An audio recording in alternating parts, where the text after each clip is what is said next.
Radio Reading Service, a United Way partner agency. We are located on the campus of Fayetteville State University. Our signal is carried by WUNC Chapel Hill.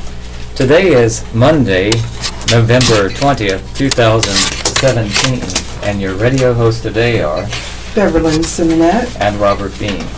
We will be reading the news from the Monday Fayetteville Observer. Your weather for today. Today will be sunny and cool at a high of 59 and a low of 35. Tomorrow there will be intervals of clouds and sun. The high will be 66, the low 48. Wednesday there will be times of sun and clouds. The high will be 63, the low will be 35.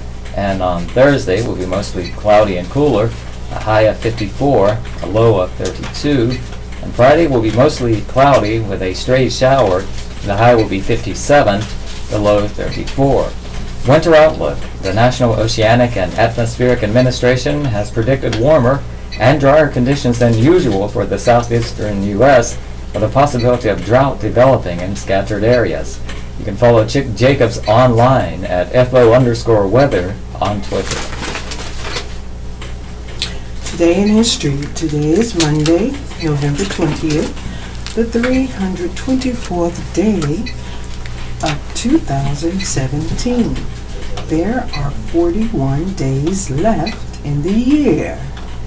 Today's highlight: on November 20th, 1947, Britain's future queen, Princess Elizabeth, married Prince Philip, Duke of Edinburgh, at Westminster Abbey.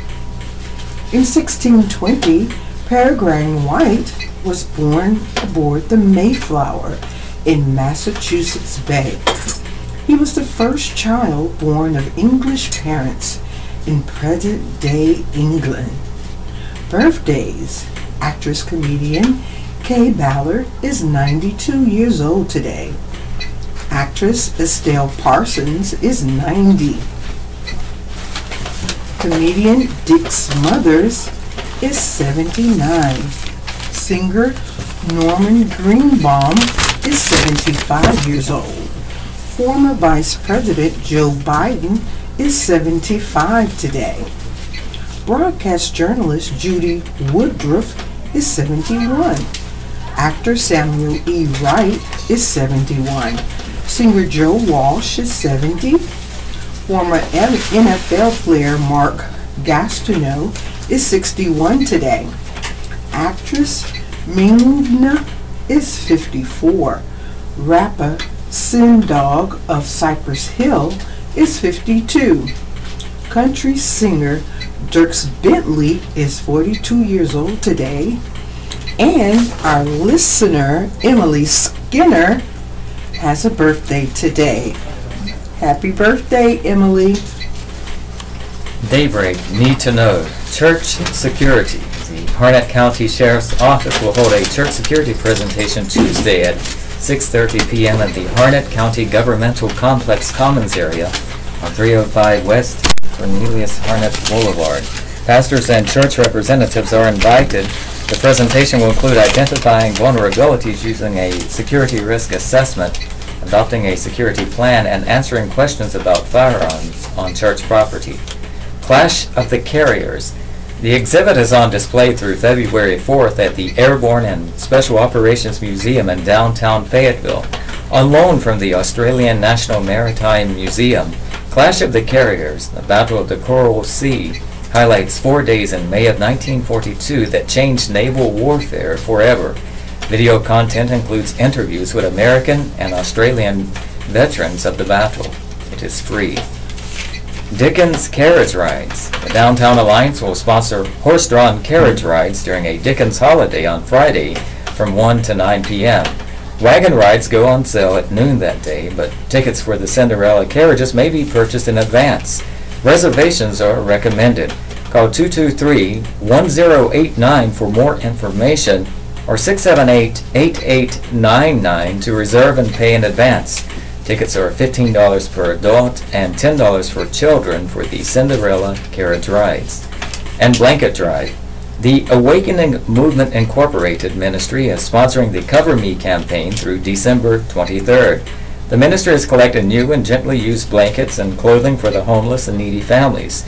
It is looking for people to donate and for agencies, businesses, or churches to be drop-off locations. For more information, call 849-1330 or go to hopedreamliveagain.com.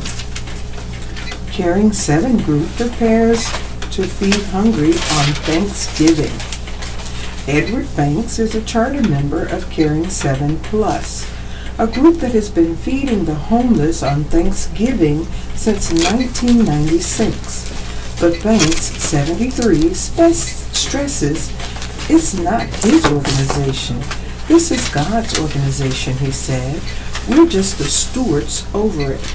Once again, this Thanksgiving, the nonprofit volunteer organization will be dishing out turkey, chicken, dressing, yams, collards, green beans, cake, and drinks to the area's homeless.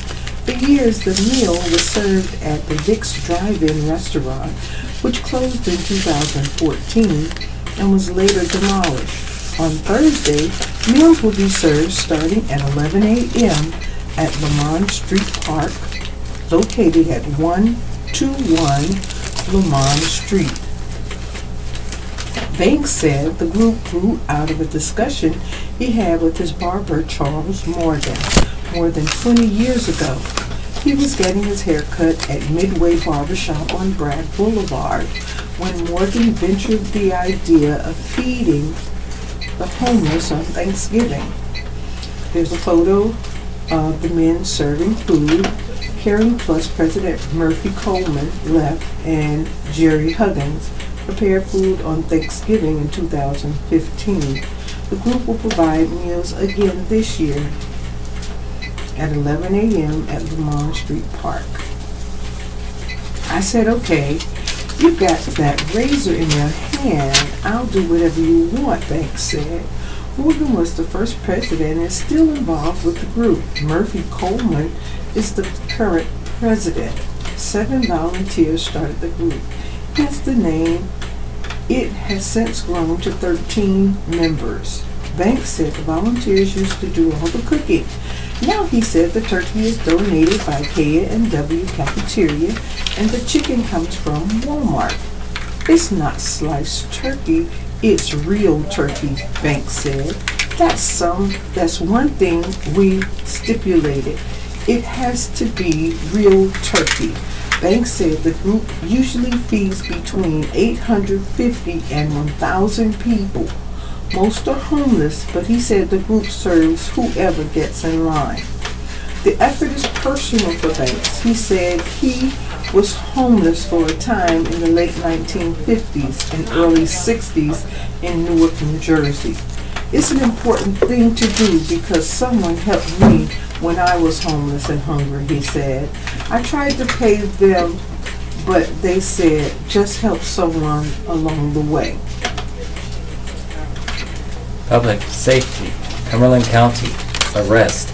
Keon Bell, 19, 900 block of Chester Circle, was charged Sunday with obtaining property under false pretense. Bell was set at $5,000. Megan Gillis, 34, the 4500 block of Rayford Road, was charged Friday with assault with a deadly weapon causing serious injury, hit and run causing serious injury or death, and misdemeanor contributing to the delinquency of a juvenile. Bell was set at $10,000. Sharif Shahi, 36, of the 5700 block of Waters Edge Drive, was charged Friday with conspiracy to obtain property under false pretense and misdemeanor receiving stolen goods. Bell was set at $2,500. Damian Devon Phillips, 24, of the 100 block of Alexander Lane in Spring Lake, was charged Friday with breaking and entering, larceny after breaking and entering, and possession of stolen goods. Bell was set at $10,000. James McGowan, 42, of the 2000 block of Callista Circle, was charged Friday with 3 counts each of larceny, possession of stolen goods, and conspiracy.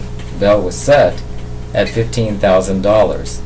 Bianca Brittany Barber, 24, of the 1500 block of Berrydale Drive was charged Friday with breaking and entering, larceny after breaking and entering, possession of stolen goods, conspiracy, and obtaining property under false pretense.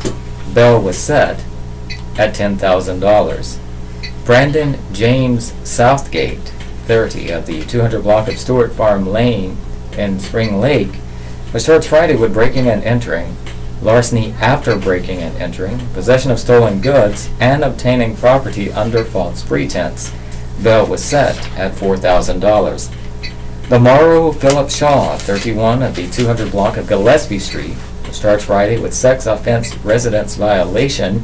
Bail was set at $5,000. Christian Nathaniel Ems, 18, of the 3000 block of Cricket Road, was charged Friday with larceny after breaking and entering, and possession of stolen goods. Bail was set at $1,000. Oscar Allen Jackson, 45, of the 2400 block of Dundle Road, was charged Friday with larceny, possession of stolen goods, and misdemeanor first-degree trespassing. Bail was set at $2,000. Heather Kahn, 35, of the 200 block of Indian Drive, was charged Friday with breaking and entering, larceny, and possession of stolen goods. Bail was set at $20,000. Danny Allen Dow, 63, of the 1500 block of Bingham Drive, was charged Friday with attempting to obtain property under false pretense. Bail was set at $1,500.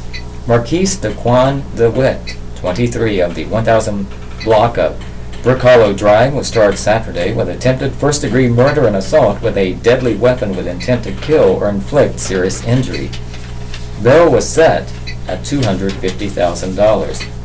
Dennis Germain Holiday, 36, of the 4600 block of Sterling Street, was charged Saturday with robbery with a dangerous weapon and possession of stolen goods. Bail was set at $10,000. Break-ins.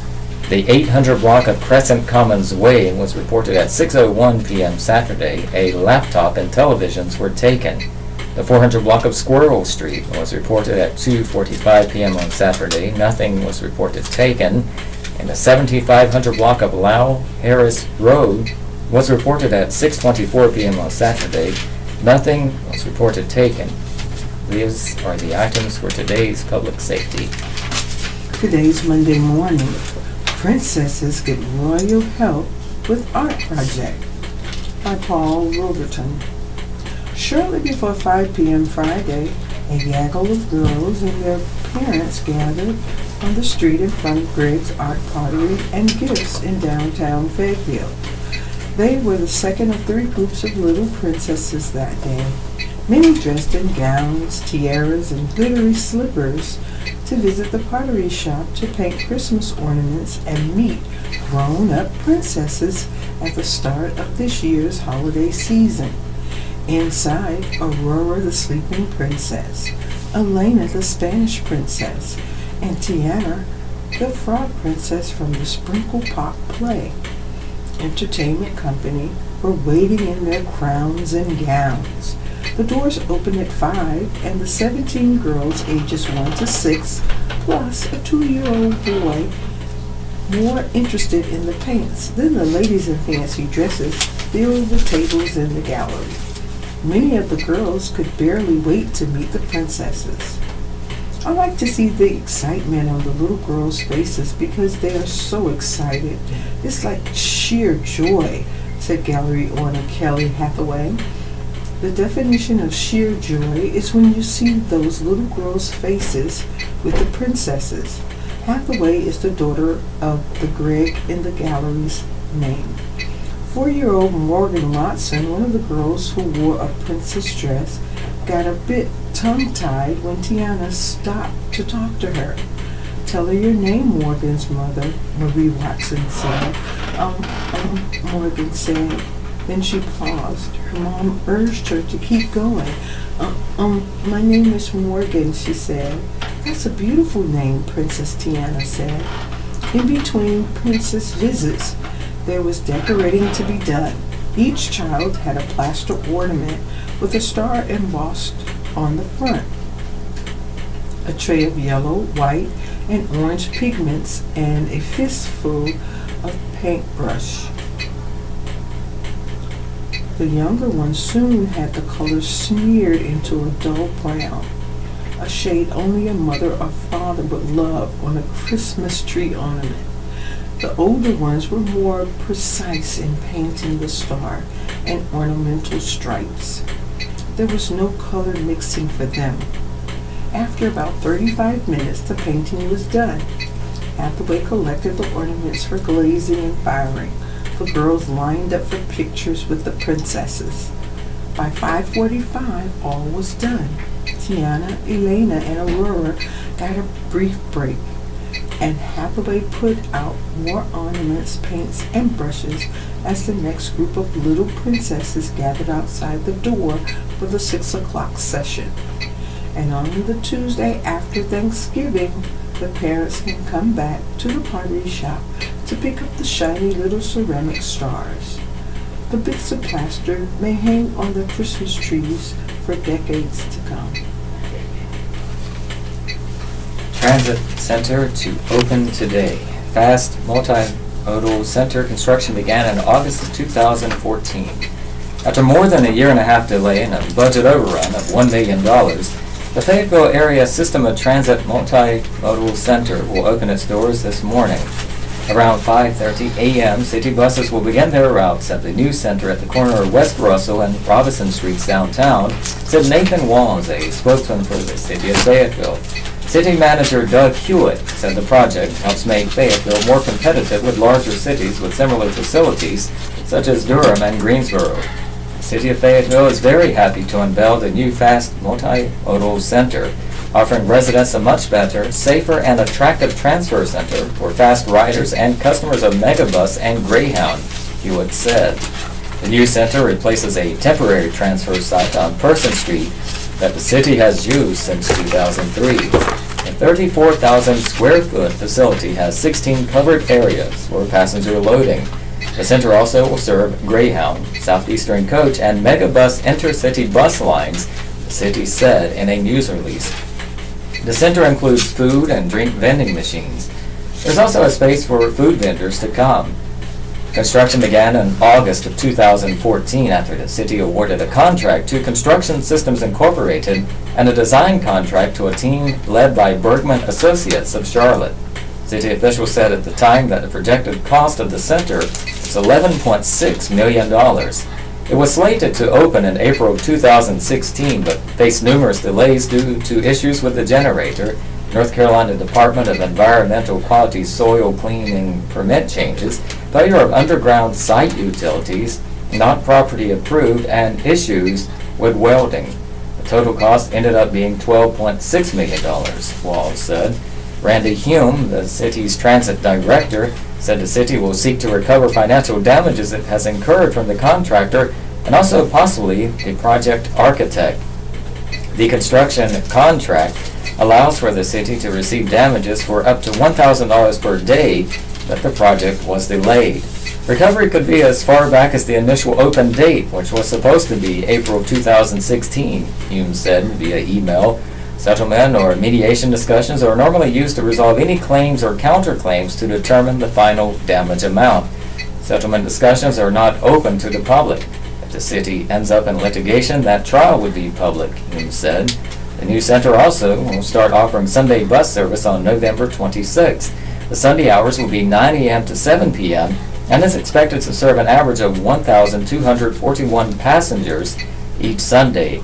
With the new fast multimodal center and new Sunday bus service, the City Council shows their commitment to enhancing the quality of life for residents, Hewitt said. A ribbon-cutting ceremony will be held November 30th at 11 a.m. at the center to celebrate its opening. An ensemble from E.E. Smith High School will perform and refreshments will be served. Summit aims to reverse slide to poverty. When Ashanti Bennett moved to Fayetteville 2 years ago to be near her family, she was surprised and disappointed to see how much the family's neighborhood, the Murchison Road area, had declined since she visited as a child. There's empty lots, she said. There's empty houses, businesses are disappearing, the life of that street is just gone. It doesn't feel like it's as vital as it used to be. Younger generations, including her mother's, left Fayetteville for better opportunities and better jobs elsewhere. Those who are left are struggling, Bennett said.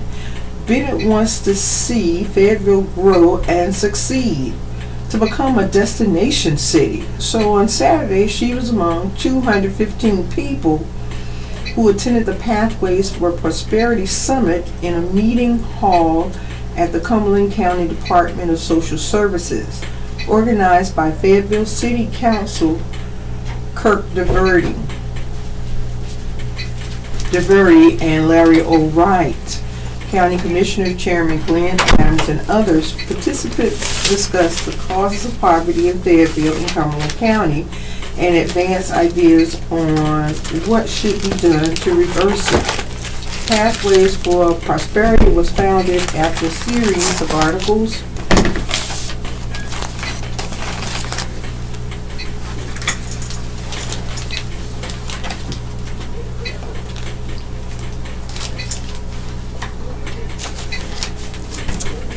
in the Fayetteville Observer in 2015 looked at extensive poverty in the community and the difficulties in breaking it.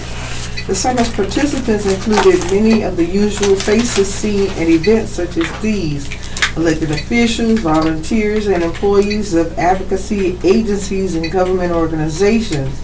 But there also were ordinary folks, such as small business owners and managers, retirees, and teachers, and others who are concerned about the community and want to make it better. The North Carolina Justice Center, a Raleigh-based organization that advocates for policies to reduce poverty, has given Pathways for Prosperity a 3-year grant of $1.27 million to study poverty and find solutions. The organization recently surveyed 1,514 residents on the problems here and asked for ideas on how to solve them. Its director is Rick Glacier of Fayetteville. Some of the survey results presented at Saturday's summit: 21% of the respondents live in households with annual incomes less than $24,000, while 25% had annual household incomes between $25,000 and $49,000. Respondents said the barriers to economic mobility are lack of job training, the high cost of living, and having a criminal background. Respondents said key tools to help people move up the economic ladder are job training, affordable housing, and a higher minimum wage. Bennett, who said she has 2 college degrees, said it was hard for her to find a job when she moved to Fayetteville. She now works in arts administration at the Arts Council of Fayetteville and Cumberland County. I knew when I moved here I wasn't going to get paid what I was making in a metro area, but it wasn't even about making money. It was about finding a job, Bennett said. There's a lot of service industry positions here, but there aren't a lot of professional positions here, and especially not for someone that is in mid-career. So you either have to go entry level, or, as I heard many times, you gotta move to Raleigh. If she weren't living in her great-grandparents' house rent-free, Bennett said she could not afford to stay in Fayetteville and would likely have to move to Durham, where there are better-paying jobs. DeVerde said it will take years of effort to knock down poverty here. The summit participants decided to address 5 areas. There are how to align the workforce with the needs of job-bringing industries, ways to improve K-2 education, ways to improve early childhood education, parental education and mentorship, including helping those who need to get a general education degree, teaching those who need it how to maintain a household budget, and providing mentorship for their children. affordable housing, including efforts to bring more of it to the area and placing it throughout the community. The groups focusing on those 5 areas are to meet within 30 days to define specific objectives, DeVerde said. The goal is to establish an action plan within 90 to 120 days that includes ways to measure whether the goals and objectives are being met. Mourners gathered to pay respects to Coach Cable. More than 500 attend memorial service for basketball legend by Amanda Dolasinski, staff writer. It was a simple message: help others. Jeff Cable III, son of the basketball coach and legend who built his career at Fayetteville State University, remembered seeing his father scribble it next to autographs from the people who clamored to meet him. The younger Cable wondered why that message and finally asked his father. That's what life is about. That's what coaching is about, helping others, the younger Capel recalled his father saying. And as he looked back on his father's story, 64 years of life, he realized it had been a constant theme. I don't remember a moment during my childhood when I was still living at home when we didn't have someone living with us, Cable said Sunday during a service honoring his father, Jeff Cable Jr. And he never wanted anything in return. He just did it because he felt it was right. Jeff Cable Jr. died last Monday at age 64 after a battle with ALS. On Sunday, more than 500 family members, friends, and basketball players and coaches packed Fayetteville State University's basketball arena, named in honor of Cable Jr.'s father, Felton Jeffrey Cable Sr., to pay their respects. Cable's coffin was draped with an American flag. A slideshow of photographs of Cable was projected on a large screen, while people trickled into the arena. The 2-hour memorial service included hymns, scripture, and memories from those who knew him as a fellow basketball player and coach. Fayetteville State Chancellor James A. Anderson read a resolution honoring Cable. And a show of support, the basketball team from Duke University, where Cable's son is an assistant coach, attended the service. The team and head coach Mike Jasewski sat in the front of the service, across the aisle from the Cable family. Cable, a Southern Pines native, was diagnosed in March of 2016 with amyotrophic lateral sclerosis, also known as Lou Gehrig's disease. It attacks the nerve cells in the brain and spinal cord, and there is no known cure. Cable played basketball at Fayetteville State for 1 year before joining the Army, where he served for 4 years. He later returned to the university to continue his studies and earned a degree in health and physical education. He went on to coach at his alma mater, Pinecrest High School, and was an assistant coach at Wake Forest University and head coach and athletic director at Fayetteville State University. He also coached at North Carolina A&T State University and Old Dominion University before serving a 2-year tour with the Fayetteville Patriots at the NBA's Developmental League. He made the leap to the NBA in 2004 when he started a 7-year stretch as an assistant coach for the Charlotte Bobcats. He finished his NBA coaching career in 2013 as an assistant coach with the Philadelphia 76ers. Cable's sons have carried on their father's excellence in basketball. Jeff Cable III is Duke's associate head basketball coach, while Jason Capel was a 4-year starter at North Carolina from 1998 to 2002, one of the last players recruited by legendary Tar Heels coach Dean Smith. Bobby Collins, who played for Cable as a student at Pinecrest High, remembered how the coach recruited him to play after watching him dunk a basketball during a physical education class. Collins comically told Cable there was no way he'd have time to play because he was at church every day. Undeterred, Cable went to Collins' home to speak with his parents. Collins said he was sent into another room, but soon heard people in the living room getting louder, then praying. They had Coach Cable on his knees, Collins said, as the crowd laughed with him. Collins' parents agreed to let their son play basketball. Ken Spencer, the men's basketball coach at FSU, also played for Cable at Pinecrest High. He said the coach was an amazing man. Everything he said to me was the gospel, Spencer said. I wanted to do everything he did. Spencer remembered how Cable always made the team sit together in the bleachers before their games, and during their pep talk in the locker room, how Cable played Phil Collins in the air tonight. We felt like we could go out there and take on the world, Spencer said. We were fired up and ready to go play. Reggie Bassett, who played for Cable at Old Dominion, said Cable instilled in him the importance of sacrificing self-needs and supporting others. In an amusing memory, he shared how the coach was superstitious and would often pace the parking lots of hotels where the team stayed during away games searching for pennies. They had to be heads up, Bassett said. It got to a point. I'm not going to say it was the players or the coaches. We started playing games with him, Bassett said, as the crowd chuckled. And in closing remarks, Phil Ford, a former North Carolina basketball All-American who worked with Cable as an assistant coach with the NBA's former Charlotte Bobcats, recalled a man who transcended his role as a basketball coach and became family. He was such a good friend to me, Ford said. He's really going to be missed. Staff writer Amanda Dolasinski can be reached at adolasinski@fayobserver.com or by calling 486-3528.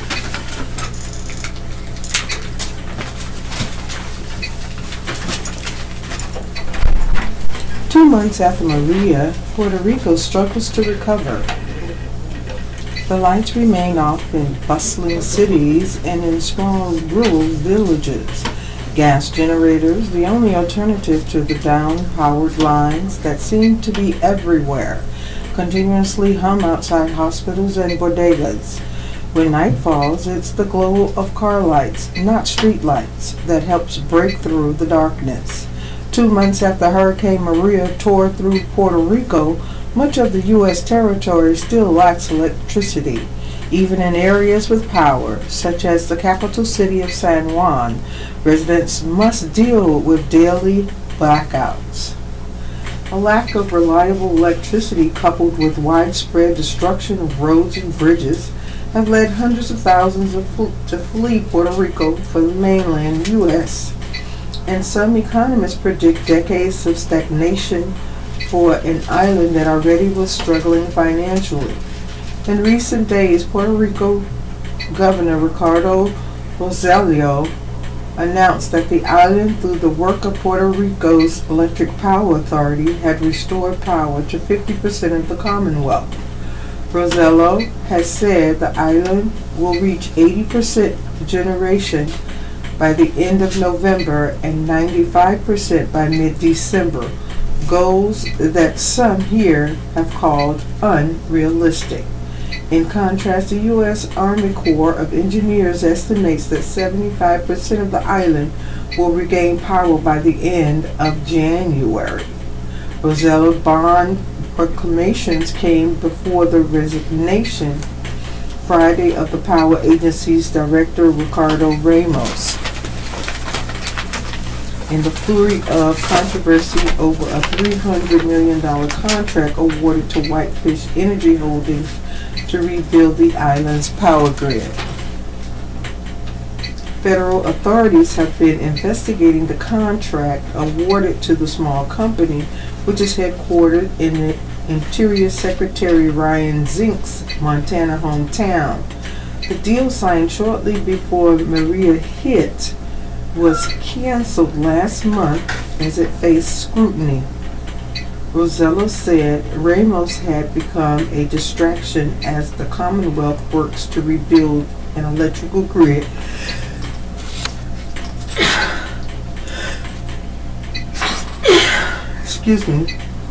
that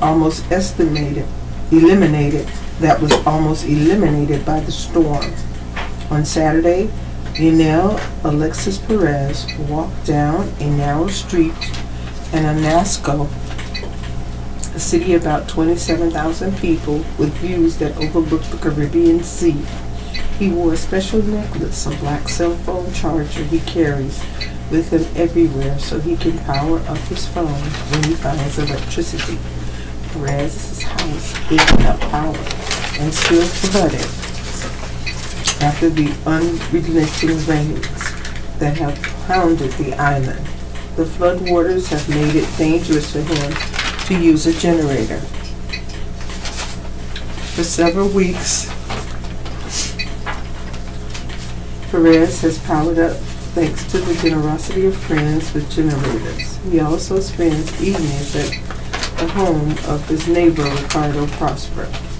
Prosper considers himself a creative type. he managed to wire the 12-volt light bulb to his home to a series of car batteries.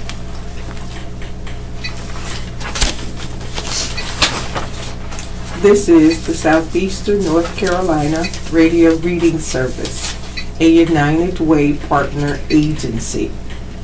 We broadcast from the campus of Fayetteville State University, and our signal is carried by WUNC Chapel Hill. As a nonprofit agency, we rely on public donations. We request your support to continue our services. When making charitable donations, please keep the Southeastern North Carolina Radio Reading Service in mind. Our post office box number is 35029, Fayetteville, North Carolina 28303. If you have any questions or comments, please call us at 910-672-1600 or our toll-free number 1-844-709-5656. Your radio hosts are Robert Bean and Beverlyn Simonette, and we are proud to serve you today. Even if there are no electricity, there's light here, Prosper said, showing his living room. Officials estimate that several hundred people, mostly young adults, are leaving Puerto Rico each day for the mainland. The departures were taking place even before Maria, a Category 4 storm, hit the island on September 20th. For years, the Commonwealth has struggled with debt. In May, Rosello said the Puerto Rican government, embroiled in a more than $70 million debt crisis, would go to federal court in hopes of receiving protection from creditors. To date, Congress has approved $5 billion in aid to Puerto Rico since the hurricane. Rosello has called on federal government to give Puerto Rico nearly $94 billion in recovery aid. While in Washington this month for meetings with members of Congress, Rosello outlined how the money will be spent, about $46 billion from the Community Development Block Grant Program to restore housing, $30 billion from the Federal Emergency Management Agency for infrastructure, and $17 billion in other grant programs for long-term recovery. Still, as Rosello and other officials look for money to rebuild the Commonwealth and in turn stanch migration to the mainland, some have given up and are moving out. Annabelle Lopez Correa is a doctoral student studying education at the University of Puerto Rico. He was concerned about Puerto Rico's financial future even before Maria. Every time somebody leaves, my debt increases, Lopez Correa said. Because those of us who stay remain with the same amount of debt, and there is less of us to pay it. On Saturday, he was thinking about his own future. Lopez Correa wants to work as a teacher and has been researching salaries in several states. The wages, he said, are nearly double what he would earn in Puerto Rico when he graduates. Lopez Correa said he would not rush to a decision, but moving from his native Puerto Rico is something he, like many others, is strongly considering. This year's Bicycle Man giveaway set by Pam Hasty. Ann Mathis and her host of elves are at it again. The annual Bicycle Man giveaway is planned for December 16th at 9 a.m. at 1800 Windfair Drive. I think we're going to be able to meet our goal again, she said, which is no small feat. Mathis and her team of volunteers work all year repairing bicycles that have been donated for children who may not otherwise be able to own one. The nonprofit organization is carrying on the legacy of Mathis's late husband, Moses Mathis, who came to be known as the Bicycle Man. He started the event in 1990 and had given away thousands of bicycles before he died in 2013. And Mathis still has work to do before the giveaway, with about 200 more bicycles in need of repair. The organization welcomes donations of money to complete the work or bikes that don't require any repairs. Parents who would like their child to receive a bike should contact the social worker at their child's school for a certificate. The limit is 2 bicycles per family. Remembering Frankie. Members of the Terry Sanford class of 1977 came to run a big way to remember a fallen classmate. At their reunion in September, they collected donations in memory of Frankie Campbell Roberts. She died April 12, 2015, after being struck by lightning while walking her dogs. She was 56. "She was my whole life," said her husband, Dan Roberts. "She was absolutely amazing." She was loved by her classmates, too. She collected $3,505 from donations and from the sale of T-shirts. The money will be used to name a room in the Stanton Hospitality House in memory of Frankie. Stanton Hospitality House is a non-profit organization that serves as a refuge for families with loved ones being treated at Cape Fear Valley Medical Center.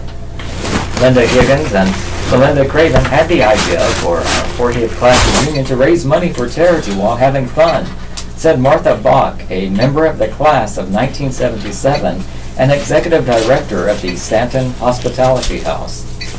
Operation Christmas Child. Samaritan's First Operation Christmas Child wraps up the monumental endeavor today of filling thousands of empty shoe boxes with love.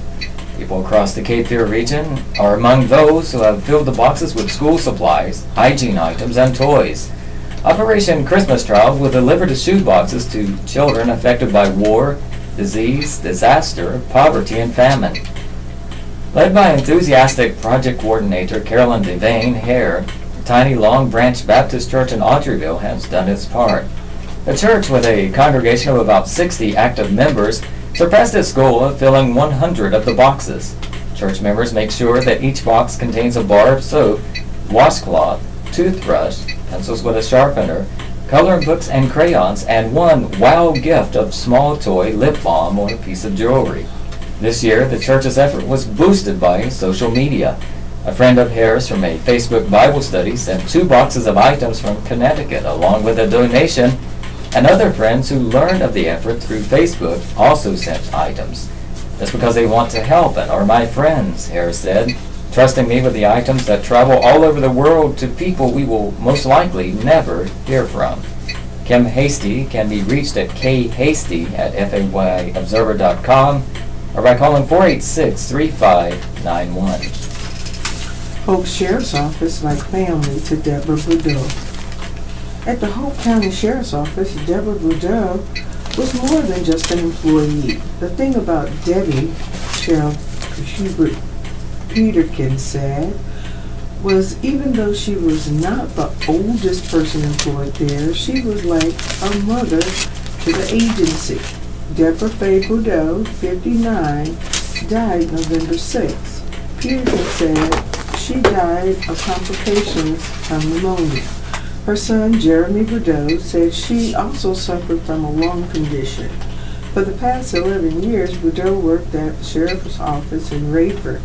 Peterkin said she rose through the ranks from clerk to accreditation and office manager.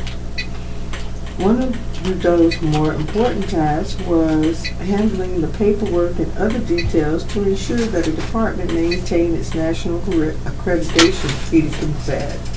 Along with that, Boudreaux had another informal role, keeping her fellow employees' spirits high. She made such an impact at work, Peterkin said. You knew when she was there. She was always laughing and cheerful. That was Debbie every day. Peterkin said Boudreaux was so committed to her job that he had to remind her to take time off. At the time of her final illness, Peterkin said Boudreaux was discussing taking a trip to Florida. Boudreaux's commitment to her job remained strong through some trying times. Her husband Frank died in September. Boudreaux had spent much of her time caring for him. Last week, Peterkin said he and others in the department were still adjusting to the fact that Boudreaux isn't there anymore. It's like getting in the car and there's not a steering wheel there, he said. That's what it feels like. You're missing a vital part of the organization. We're still trying to wrap our head around how she's going to be replaced. Jeremy Boudreaux said that along with dedication to her job, his mother loved to have fun and travel. He described her as free-spirited and said she loved music, almost any kind. She listened to everything he said. She didn't discriminate. She loved to dance. If it had a beat and it moved her, she was all about it. Boudreaux said his mother was a caring soul and quick to volunteer for fundraising events. And while her family was her life, he said the whole county sheriff's office was like an extended family. Peterkin said that up until the end of her life, Boudreaux was eager to get back to that family. All she kept saying was she was ready to go home and go to work. He said that's all she talked about. Air Force working to address pilot shortage by Tom Philpott. But an Air Force pilot shortage that has hit 2,000 commercial airlines and a hiring boom, service leaders are brainstorming ways to address a deepening crisis, eyeing improved financial incentives and a host of administrative actions to improve quality of life for aviators and their families. For the long term, the Air Force recognizes it has to widen its pilot training pipeline by 25% to address stiffening competition for pilots nationwide. The Navy and the Marine Corps also are taking special steps to retain more experienced pilots. But so far, those service branches haven't seen the exodus of mid-career pilots that is battering the Air Force, particularly its fighter aircraft community. The Air Force needed 3,781 active-duty fighter pilots by the end of September. It had fewer than 2,700. Its fighter pilot shortage grew by 200 career officers in the past year alone. Within our pilot crisis, we have multiple crises, said Brigadier General Michael Krzyzewski, Director of the Air Force Aircrew Crisis Task Force, that was established this year to recommend actions to address aircrew shortages across active duty, guard, and reserve forces. We're worried about a mobility pilot shortage with the airline hiring and the draw it has, he said. Shortage of instructor pilots is another concern. A majority of the 23,000 pilots the Air Force needs for its total force are flying air mobility missions in transports and tankers. These pilots, when not flying, are carrying a disproportionate load of aviation staff assignments and training billets that fighter pilots can't fill given their own acute shortage, Krzyzewski said. Aviation community managers are used to seeing pilot retention issues rise and fall based on various factors, including hires by airlines, pace of military operations, or the relative pool of aviation bonuses. But the current pilot shortages for the Air Force are acute and expected to grow. A recent Congressional Research Service report said the sharp rise in airline hires reflects industry expansion to meet passenger demand. Fleets of commercial aircraft are expected to double in size over the next 20 years. In the past 3 years, major air carriers have been forced to raise pilot salaries by 20% to fill their cockpits. Meanwhile, a large percentage of airline pilots, possibly 40%, will reach the mandatory retirement age of 65 in the next 10 years. Another factor is a 2010 law that toughened hiring standards for airlines and put a premium on the experience of military pilots. By the time they complete their initial 10-year service obligation out of flight school, military pilots typically have the 1,500 flight hours to qualify for an airline transport pilot certificate. This is a unique period because multiple things have happened all at about the same time, said Krzyzewski. This also is a long-term problem, really a national pilot crisis. Airlines, especially regionals, are running short of pilots as well. Other factors also drive the Air Force pilot attrition, however. In exit surveys, pilots are citing cultural issues that affect their quality of life and their service time, including dissatisfaction with excessive duties unrelated to flying, and inability to maintain work-life balance, said CRS in its report.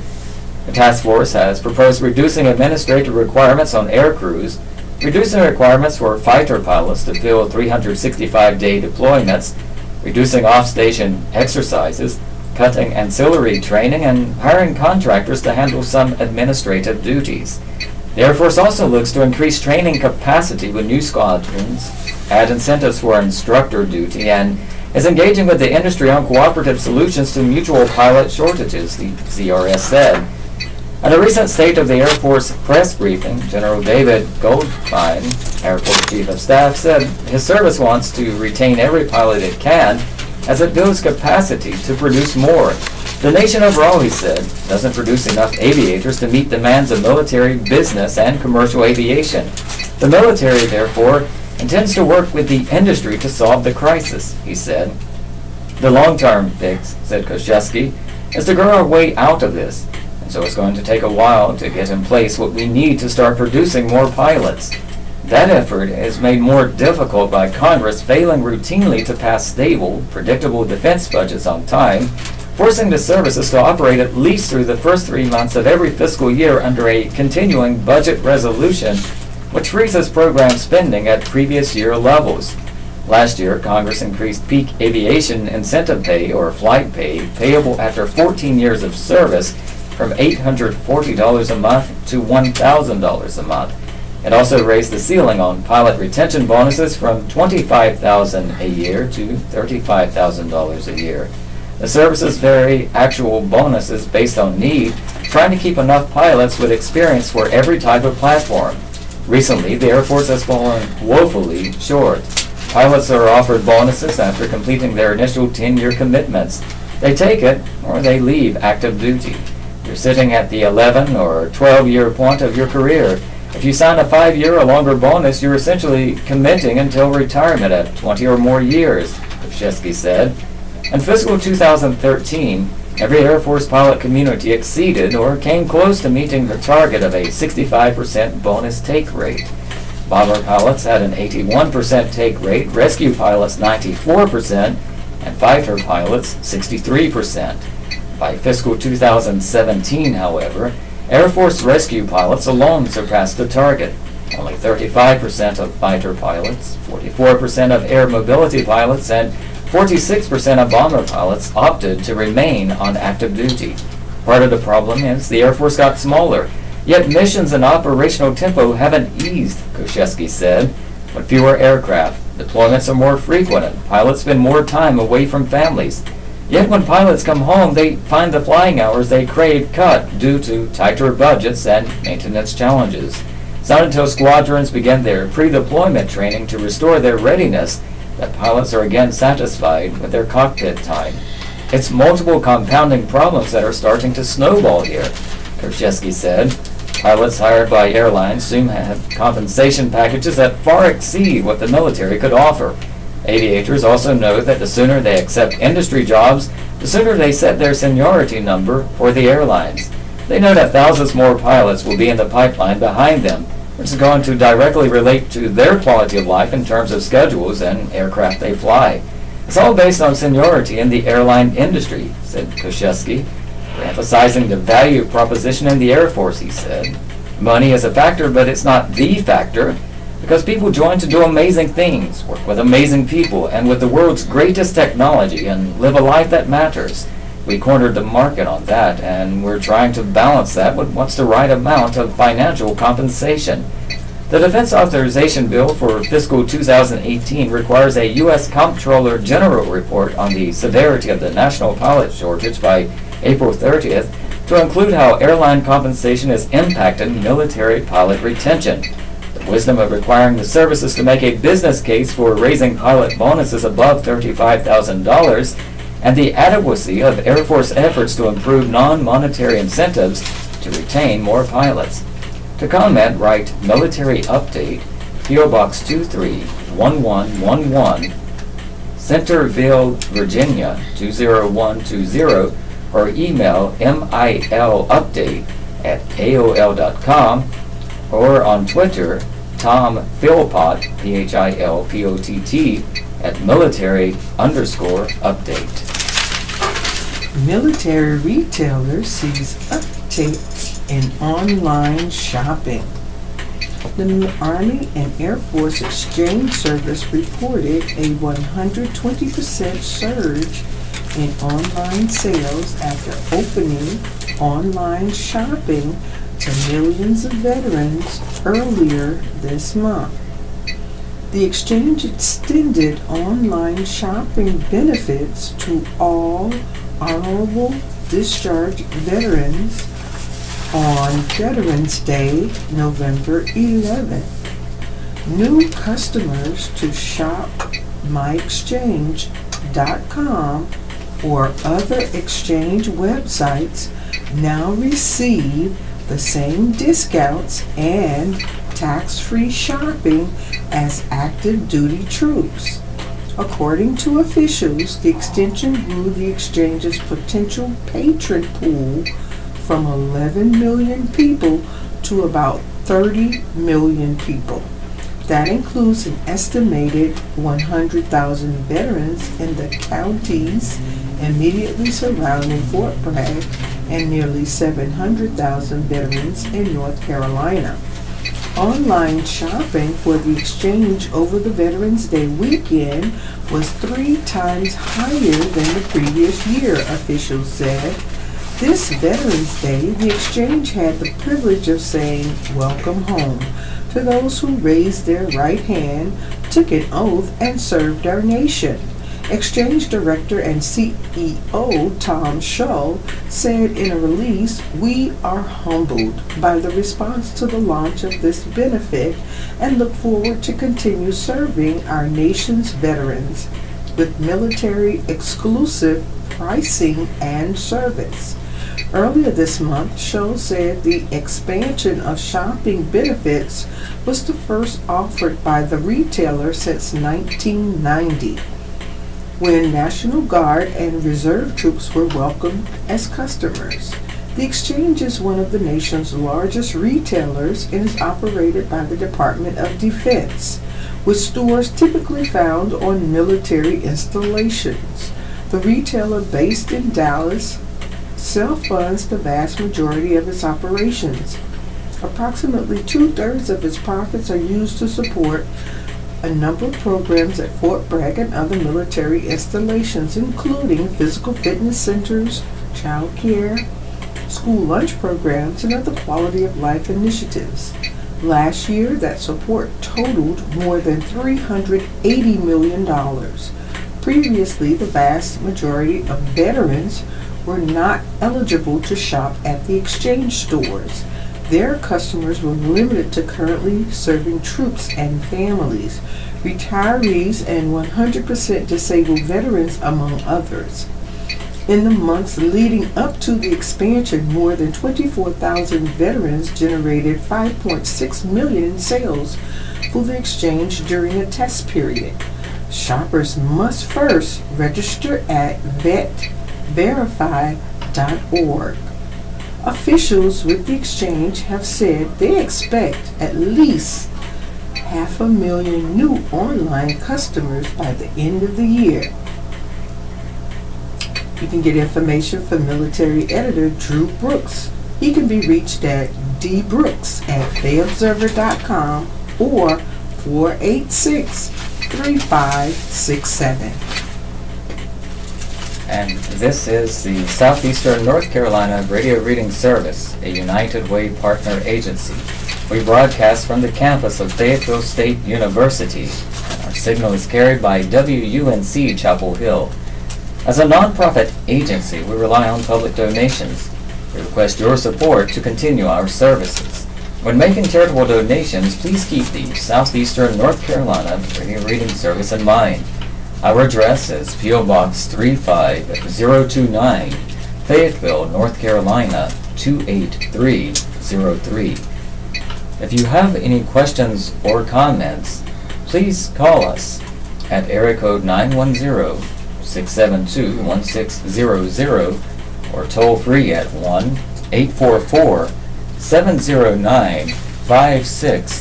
1-844-709-5656. Your radio hosts are Beverlyn Simonette. And Robert Bean, and we are proud to serve you today. It's the top of the hour and time for the obituaries. Death notices. The following deaths have been reported. Upcoming editions of the Fayetteville Observer will contain complete obituary information. Cumberland County, Ruth Elaine Bowe, 76 of Stedman, Butler Funeral Home, Stedman. Calvin Graham Jr., 88 of Stedman, Wiseman Mortuary. Nancy Belton, 74 of Fayetteville, Rogers and Breese Funeral Home. Johnny Williams, 61 of Fayetteville, Wiseman Mortuary. Cape Fear Region, Frank M. Dabbs Jr., 88 of Garland, Carter Funeral Home, Garland. And Crystal L. Calder, 43 of Laurinburg, Richard Boyle's Funeral Service. Region and elsewhere, Reverend John Randy Wallace of Elizabethtown was born into eternity Friday, November 17, 2017 at the Lower Cape Fear Hospice House. Funeral service will be at 11 a.m. on Tuesday, November 21, 2017 at Mount Zion Pentecostal Church in Pembroke. Burial will follow at the Tyndall Grove Church Cemetery at 3 p.m. Visitation will be from 7 p.m. till 9 p.m. Monday, November 20th, 2017 at Boyles Biggs Funeral Home in Lumberton. Stevie Lee Juke Juke Tatum, 48 of Bladen County, died Friday, November 17th, 2017. The funeral will be held Wednesday at noon at Boyles Biggs Chapel. The visitation will be at Boyles Biggs Funeral Home Tuesday from 4 p.m. to 6 p.m. The burial will be at New Light Baptist Church Cemetery. Services entrusted to Boyles Biggs Funeral Home of Lumberton. Jermaine Adair Thomas, 44 Broadway, died Saturday, November 11, 2017. Memorial service will be held Saturday at 2 p.m. at Cape Fear Conference A headquarters in Irwin. Services entrusted to Dafford Funeral Home of Dunn. Evelyn Marie Weisman, 72 of Lumberton, died Friday, November 17, 2017. A memorial service will be held at a later date. Visitation will be at Floyd Mortuary and Crematory in Lumberton, Tuesday from 7 p.m. to 9 p.m. Cynthia Cindy Cooley, 66 of Lillington, died Wednesday, November 15, 2017. A memorial will be held Saturday at 2 p.m. at Hilltop Church in Fuquay, Varina. Services entrusted to Aquin Peoples Phillips Funeral Home and Crematory, Lillington. Ella Mae Dukes, 83 of Rayford, died Wednesday, November 15, 2017.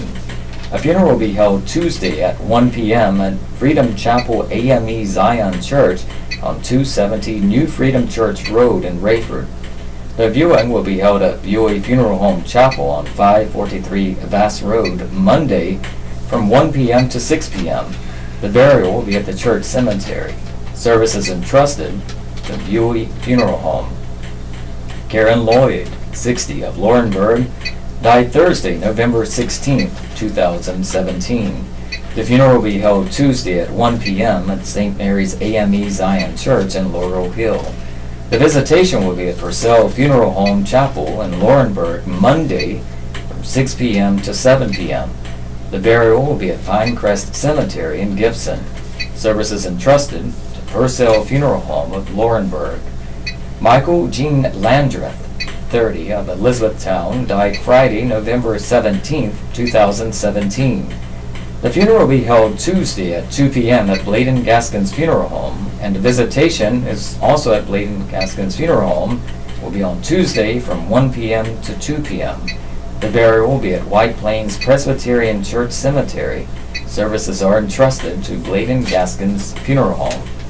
Ruby H. Mangum, 81 of Sanford, died Saturday, November 18, 2017. The funeral will be held Tuesday at 2 p.m. at Spring Hill United Methodist Church in Lillington. The visitation will be at the church Tuesday from 1 p.m. to 2 p.m.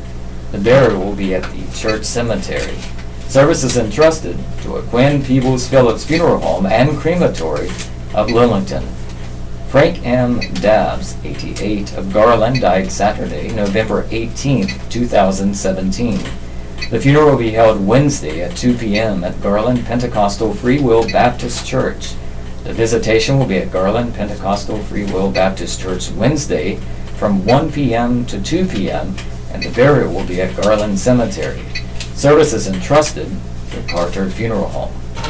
And Bradley Lynn Sessoms, 44, of Clarkton, died Friday, November 17, 2017. The funeral will be held Wednesday at noon at Bladen Gaskins Funeral Home. Visitation will also be at Bladen Gaskins Funeral Home Tuesday from 6 p.m. to 8 p.m., and the burial will be at Bladen Memorial Gardens. Service is entrusted to Bladen Gaskins Funeral Home. And that concludes today's obituaries. Thanksgiving prayer for peace seeks to bring world together. Dear Abby, our organization, No Greater Love, is a nonprofit humanitarian organization that honors America's fallen and their families and promotes peace. I'm reaching out to you and your millions of readers about an important event we are planning. NGL invites you and your readers to become links in our chain of prayer for peace. As you gather together at Thanksgiving, please consider adding a special prayer for peace. Our goal is to link children and adults of all religions by praying on that day and every day possible for peace in the world. We have invited the 5 major world religions, Christianity, Islam, Hinduism, Buddhism, and Judaism, all of which regard peace as a universal concept. While our specific beliefs may differ, we are all one through our quest for love and peace. Carmela Laspada. Dear Carmela, I'm sure my readers will agree that your idea is one worth trying. I'm reminded of the adage that when a stone is tossed into a pond, the ripple effect spreads much farther than the point of impact. It's my prayer that with readers of all faiths focus their positive energy on such an important outcome, something similar will happen. Dear Abby, my boyfriend Mark and I have been dating for 3 months, but have been friends for about 8 years. Neither of us have it together, career-wise, at the moment. Mark is 2 years older than me. For some reason, he's hesitant about getting his driver's license. He's hesitant about getting his... When I brought it up, he was a senior in high school. We were just friends then. He said he was going to get it before graduation. That was 7 years ago. Now he's my boyfriend, and I feel weird picking him up and dropping him off. His excuse is he wants to perfect parallel parking. His excuse is he wants to perfect parallel parking. When I got my driver's license, I did just okay with parallel parking, but I passed the driver's test. How do I approach him about getting his driver's license? Getting nowhere in Georgia. Dear Getting Nowhere, for whatever reason, I suspect that Mark hasn't been completely honest about why he hasn't gotten his driver's license. Approach him directly and tell him you are uncomfortable providing all the transportation. And if his excuse is he wants to perfect his parallel parking, suggest he take a driver's education course. Dear Abby, my husband and I recently moved to Florida. We are meeting people but are confused regarding social activities. We have been invited to get together several times only to be instructed to bring your own drinks and an appetizer to share. When we entertain, we don't expect our guests to bring anything. Is this the norm? Confused in Florida. Dear Confused, it may be the norm in the community where you are now living, but it's new to me. I have heard of BYOB party and I have heard of a potluck party, but never a bring your own everything party.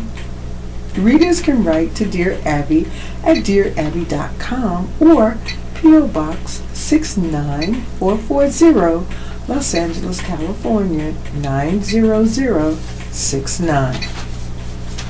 Billy Graham. Pride and stubbornness keep you apart from Christ. J.K. writes, why won't some people admit it when they're wrong? Michael has made a lot of bad decisions in his life, but he refuses to take responsibility for them or apologize when he's hurt someone. Instead, he always blames someone else for his problems. Do people like this ever change? The answer, unfortunately, experience tells us that people like this seldom change. Their pride gets in the way and they can't bring themselves to admit that they alone are responsible for their failures. The Bible says where there is strife, there is pride, but wisdom is found in those who take advice. Proverbs chapter 13, verse 10. But note that I didn't say they can never change, because sometimes they do with God's help.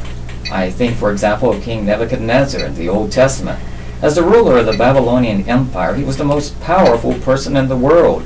When some of Daniel's friends refused Nebuchadnezzar's command to worship a mammoth golden idol he had built, he had them thrown into a fiery furnace, although God protected them.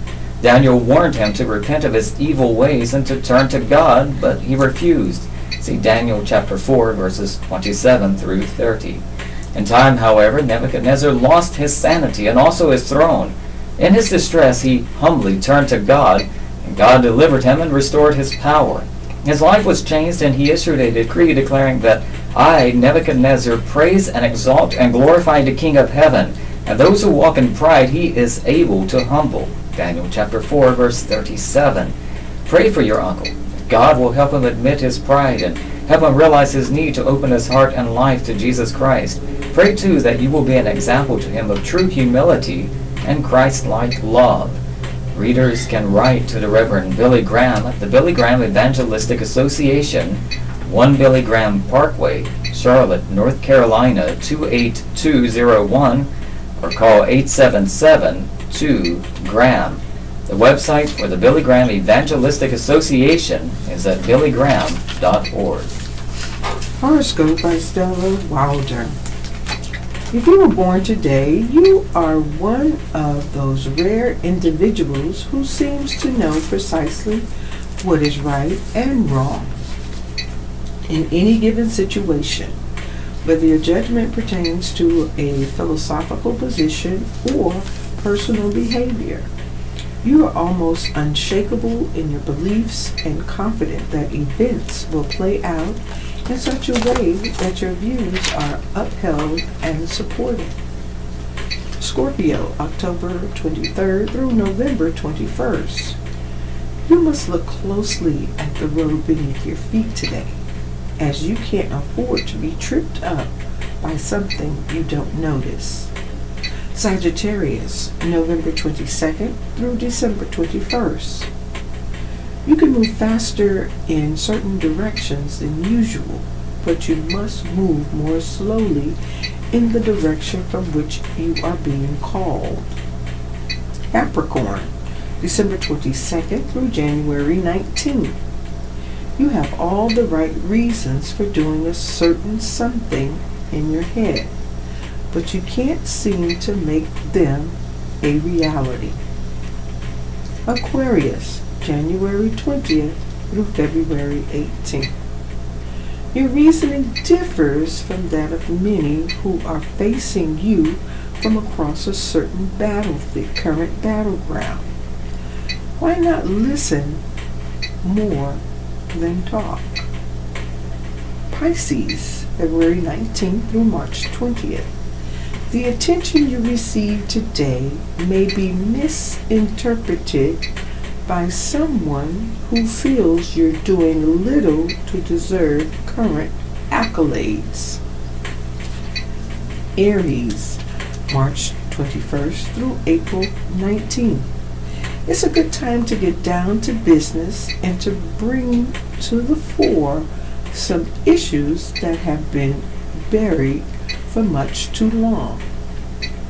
Taurus, April 20th through May 20th. An opportunity is presented to you today that will require you to alter many of your current methods if you're going to take advantage of it. Gemini, May 21st through June 20th. Things are going according to plan, except for one small detail that will not fall into place. It's time to call in an expert. Cancer, June 21st through July 22nd. An experimental approach allows you the freedom to maneuver as necessary when new circumstances arise. Leo, July 23rd through August 22nd. You may be working yourself into a frenzy at this time over something that you simply cannot control. It may be time for a big life change. Virgo, August 23rd through September 22nd. You're likely to face a formidable challenge today, but it's one you've seen before, so you probably know just how to address it. Libra, September 23rd through October 22nd. Past experience allows you to address a current problem in a way that other people consider new and different. Newly discovered painting shows George Washington's Wartime Tent by Kristen DeGroot, The Associated Press, Philadelphia. Philip Meade was online late one night in May looking for possible artifacts from the American Revolution when a painting up for auction caught his eye and got his heart racing. The chief historian at the American Revolution Museum had spied an unsigned watercolor from 1782. It was a panorama of an army encampment, and to his expert eye seemed to feature the only known wartime depiction of the tent George Washington used as his command center during the Revolutionary War. The tent is the marquee exhibit at the museum, which opened in April. And thanks to Meade's sharp eye, the museum now owns the painting that will anchor an exhibition next year. Meade said the discovery seemed almost too good to be true. I've had this level of excitement only a handful of times in my 30 years of looking for this stuff, Meade said. When Meade saw the painting, he immediately emailed the image to Scott Stevenson, the museum's vice president of collections, exhibitions, and programming. My heart leapt into my throat when I realized what the painting was, Stevenson said, and to quickly line up donors to bid on the piece, which was going up for auction just days after they spotted it. They were concerned maybe they weren't the only people to spot the rare work, and they weren't 100% sure the painting was exactly what they had hoped. Our motto is you must kiss every frog in case it is a prince, Stevenson said. In this case, it was a prince. With only one other bidder, they landed the painting easily for $12,000. Once in hand, the museum's curatorial team was able to conclude the painting shows the Continental Army's fall encampment at Verplancks Point, New York, and was created by Pierre L'Enfant, the French-born engineer best known for laying out the national's capital. Before he created a blueprint for Washington, D.C., L'Enfant served in the Continental Army. He was wounded at the Siege of Savannah, taken prisoner at the surrender of Charleston, and upon his release went back to serve George Washington for the remainder of the war. The painting depicts hundreds of military tents arrayed across a rolling Hudson Valley landscape. First on a hilltop, rising above the scene on the painting's left side, is Washington's field headquarters, including the Telltale Tent. Most artwork from the war was afterward, so the images didn't necessarily depict actual events, the historian said. To have such a detailed depiction of the scene painted by an eyewitness, an engineer nonetheless, from an age before photography is like having a Google Street View look at a Revolutionary War encampment, Meade said. Although the painting isn't signed, it mirrors a L'Enfant panoramic painting from August of 1782 of troops at West Point, New York, which was donated to the Library of Congress by the Maryland family who cared for L'Enfant at the end of his life. The style of brushwork, the time frame of both paintings, and handwriting comparisons helped to attribute the newly discovered watercolor to L'Enfant. The original panoramic painting was at some point cut into 6 sheets of paper and mounted into a folder. A conservationist is working to clean the painting and remount the sheets adjacent to each other so the paintings can be displayed as it was intended. It will be the centerpiece of an exhibit called Among His Troops, Washington's War Tent in a Newly Discovered Watercolor, on display from January 13th to February 19th. The West Point painting will be on loan from the Library of Congress to round out the showing. How did Gen X get in this lake? 5 months ago, when the public first learned of potentially carcinogenic levels of Gen X in the Cape Fear River, the crisis seemed limited to people living south of the chemical plant on the border of Cumberland and Bladen counties. Today, after rounds of tests, the crisis has spread upstream. Gen X wasn't just in the river, where Chemours has been discharging it for years. It has been found in a Cumberland County lake, an elementary school's water well, and in several dozen private wells within a mile or two of the plant, leading scientists to question whether the chemical is spreading through the air as well as water. And it's not just Gen X that has alarmed state environmental and health officials, leaving them grappling for answers. It's an entire stew of unregulated chemical cousins called emerging contaminants that are showing up in the Cape Fear and elsewhere. So far, though, the primary focus has been on Gen X, which DuPont and its spin-off company, Chemours, have produced at the plant since 2009. They use it in the manufacture of Teflon and other non-stick and water-resistant products.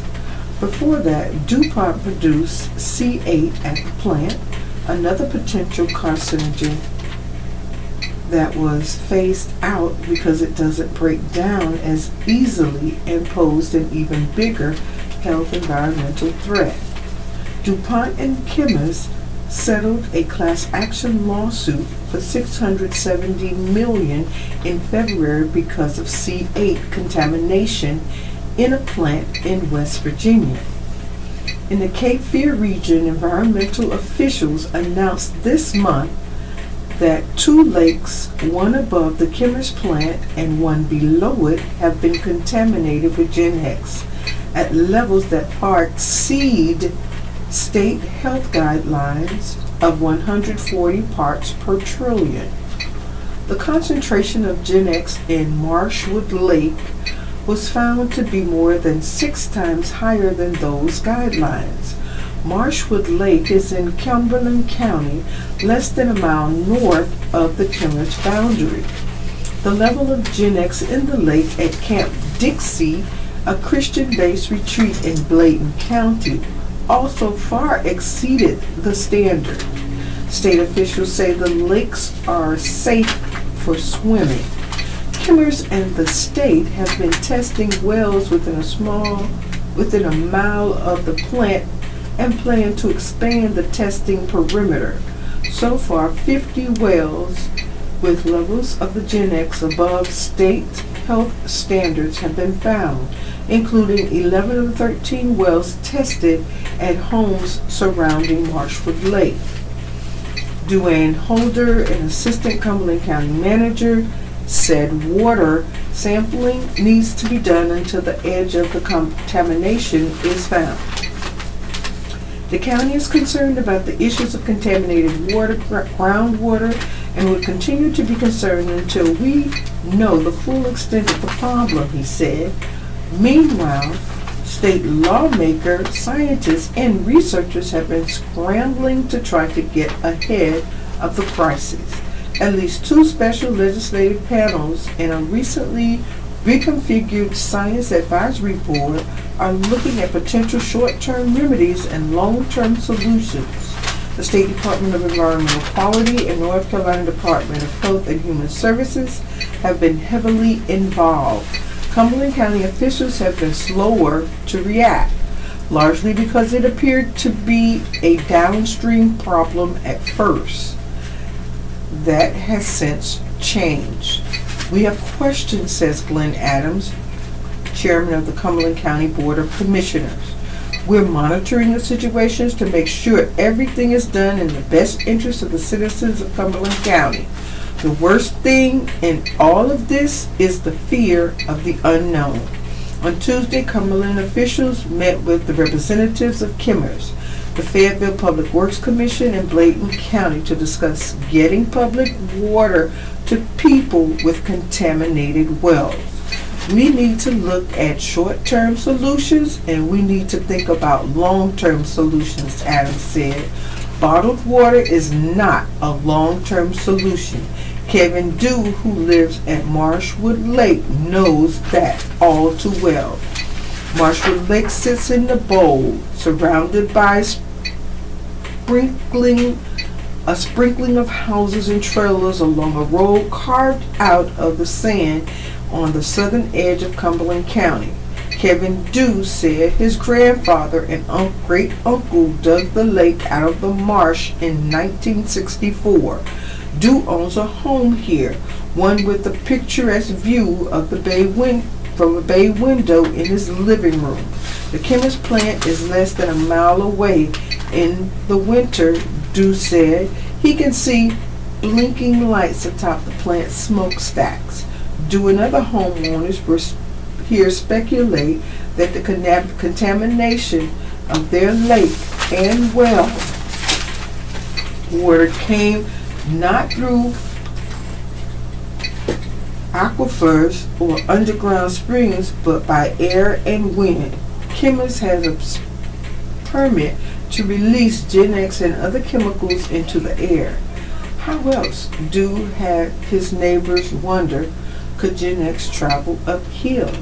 Kimmers reported to the state that it releases more than 500 pounds of compounds, including Gen X, into the air each of the last 5 years, said Jamie Kritzer, a State Department of Environmental Quality spokesman. 4 pounds or less of that was Gen X each year.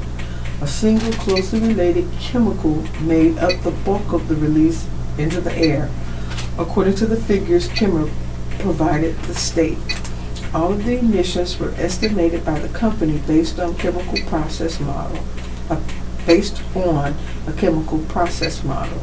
Kritzer said state officials are trying to determine the accuracy of the estimates. Kritzer said the DEQ agrees that groundwater does not typically travel uphill. He said the department has directed chemists to do more research of soil and groundwater flow to determine how Gen X got into Marshwood Lake and the wells. The DEQ expert to have the results in early February, he said. It is possible that air emissions of Gen X compounds drifted with prevailing winds towards Marshwood Lake and other properties. Kritzer said, Kimmers does not incinerate chemicals, he said. The Gen X in Marshwood Lake measures 915 parts per trillion, more than 6 times higher than North Carolina's health guidelines. Kimmers began testing private wells around the lake in early September. Drew said he came home one day to find bottles of water on his front porch and a letter from Kimmers saying the test found that his well water exceeded the state guidelines for Gen X. Since then, Drew's family has not drunk from the tap, and Kimmers has supplied the water and a filtration device. You know how aggravating it is to bring a bottle of water in there to brush your teeth? Drew said, pointing to the bathroom. I didn't ask to be part of this science project, but that's what Drew and his neighbors have become.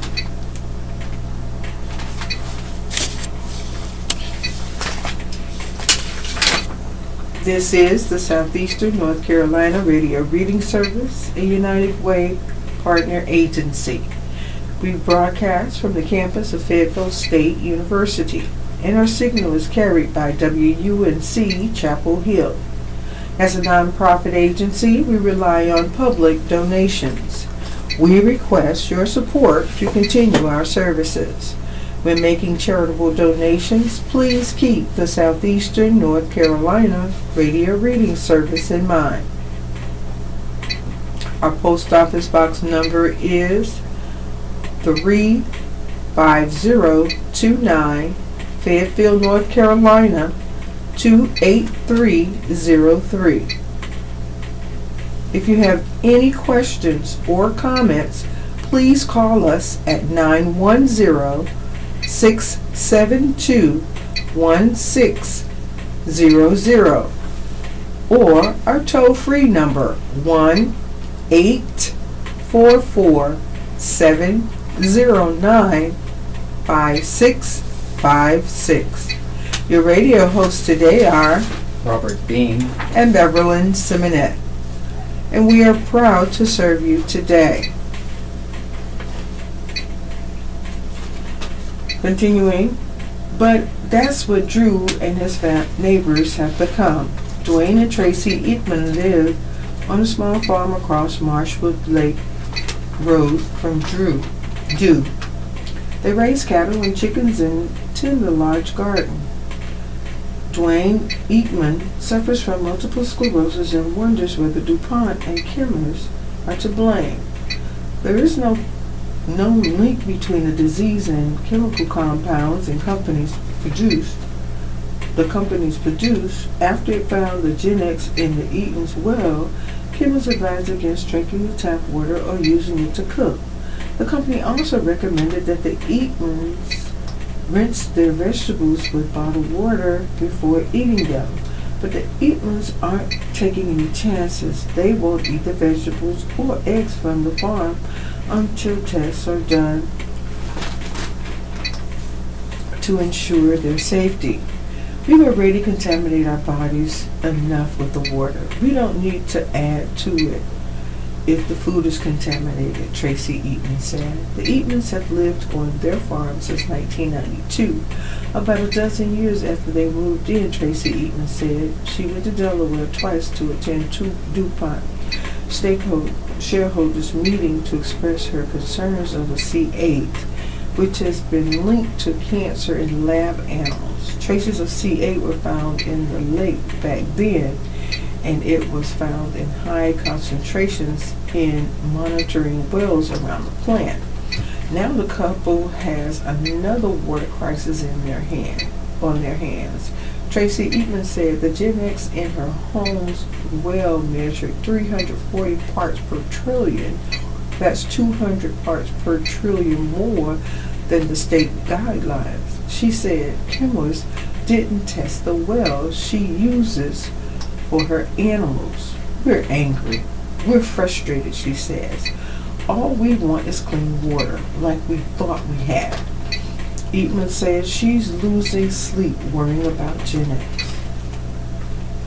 On November 11th, she stayed up past 4 a.m. emailing lawmakers and Cumberland County commissioners. She wants to know what they plan to do to help ease her family's plight.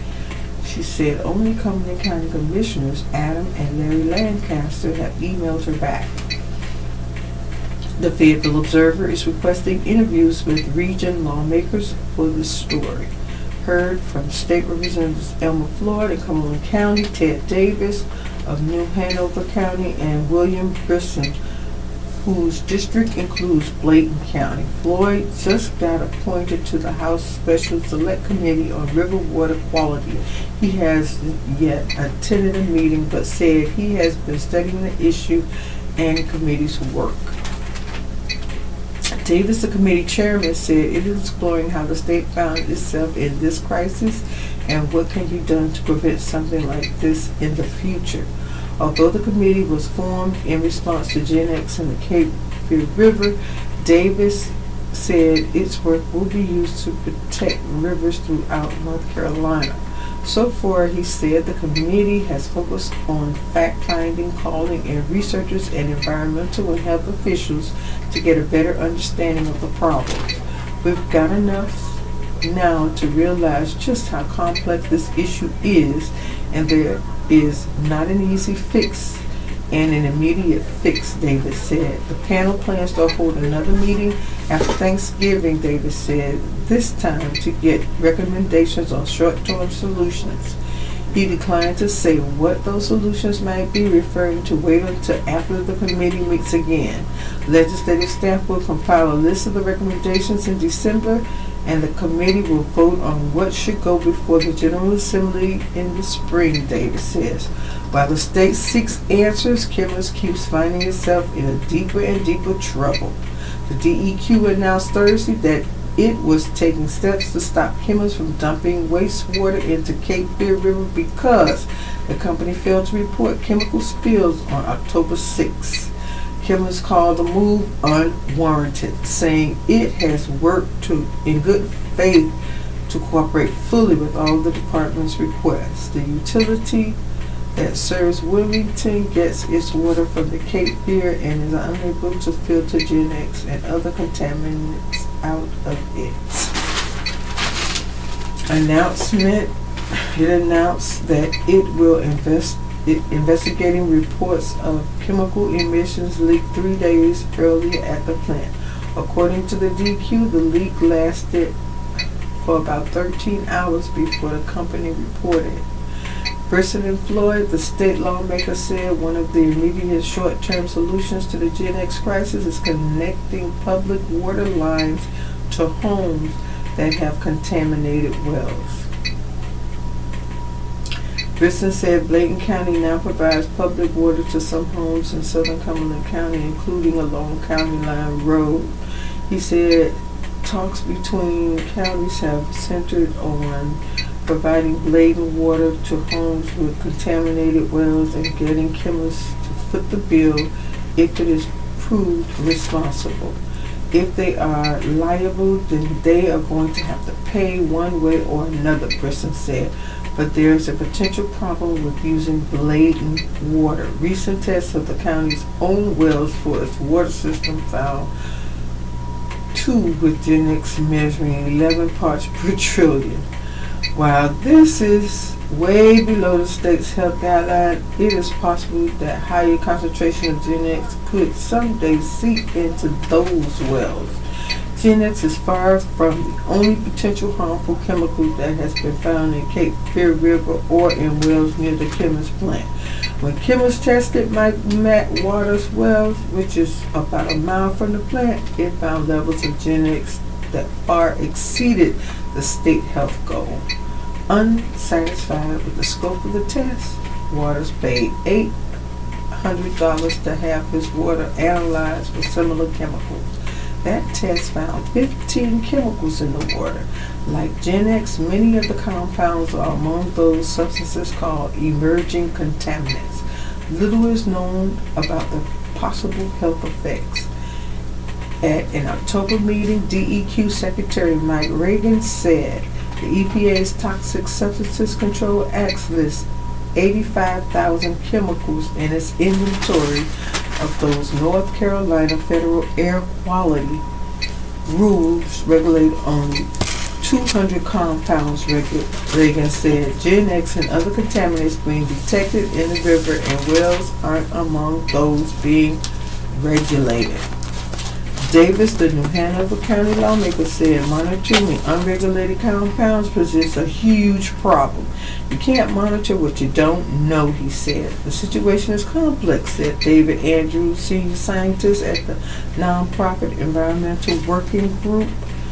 It's not just Gen X that's contaminated area, it's a chemical soup, Andrews said. I think we need to be addressing the exposure of the contamination of the whole class of chemicals. The only way to control exposure is to look at the whole class. State officials say that at this point they have far more questions than answers. how much of a threat is Gen X and the other emerging contaminants on human health? Has airborne Gen X and other chemicals contaminated wells, lakes, and soil? If so, how far from the plant? If there's an effect, practical methods of filtering the chemicals out of drinking water. How long will it take for the chemicals in the Cape Fear River's sediment to dissipate? Are fish in the river safe to eat? Bryson said, it will take considerable time to answer those and many other questions. He too wonders why so little is known about Gen X health effects. We don't have enough facts, he said. Just to start writing checks, I don't think that would solve problems we are having today. I wish I could give you some good, solid answers, but we're still seeking and searching. Staff writer Greg Barnes can be reached at gbarnes@fayeobserver.com or 910-486-3525. Staff writer Steve Devane can be reached at sdevane@fayeobserver.com or 910-486-3572. Tonight on television, ABC WTD Channel 11 and WTDE Channel 15. From 8 to 8:30, The Middle. From 8:30 to 9, Fresh Off the Boat. From 9 to 11, Dancing with the Stars season finale, live, part 2 of 2. CBS WNCN Channel 17 and WBTW Channel 13. From 8 to 9, NCIS, the team tracks an elusive arms dealer. From 9 to 10, Bull. Tonight's episode, Thanksgiving. Bull finds himself working a case solo. And from 10 to 11, NCIS New Orleans, Hard Knock Life. Fox WRAZ Channel 50, WGHP Channel 8, and WSFX Channel 26. From 8 to 9, Lethal Weapon, an investigation of a surfer's death. From 9 to 9:30, The MIG. From 9:30 to 10, Brooklyn Nine-Nine. And from 10 to 11, The News. NBC WRAL Channel 5, WECT Channel 6, and WMBF Channel 32. From 8 to 9, The Voice, the results of America's vote, live. From 9 to 10, This Is Us, Kate and Toby's lives take a turn. And from 10 to 11, Chicago Med, justice is sought for Dr. Charles. PBS WUNC Channel 4 and WUNU and WUNJ. From 8 to 9, Finding Your Roots. And from 9 to 11, The Vietnam War, the South Vietnamese fight on their own. A&E Channel 21. From 8 to 9, Leah Remini, Scientology, and the Aftermath. And from 9 to 11, Who Killed Tupac? Murder in Vegas, Crips vs. Bloods, the premiere investigating the rap artist murder. AMC Channel 41. From 8 to 11, a two-star romance film from 2004, The Notebook, starring Ryan Gosling, Rachel McAdams, and James Garner, and tells a story to a woman about two lovers. Discovery Channel, Channel 42.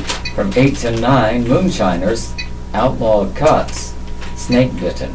From 9 to 10, Moonshiners, Shine in the Sky, A Still High in the Trees.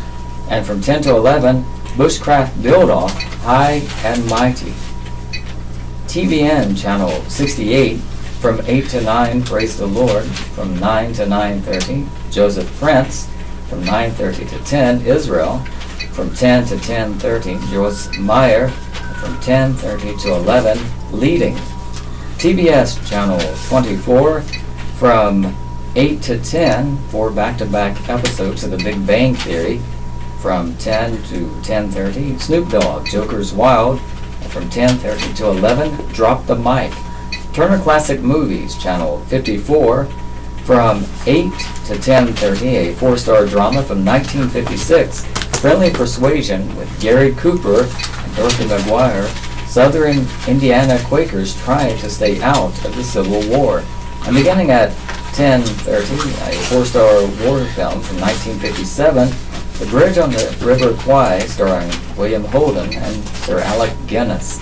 And the Learning Channel, Channel 23, from 8 to 9, The Little Couple. From 9 to 10, another episode of The Little Couple. And from 10 to 11, Hodges' Half Dozen.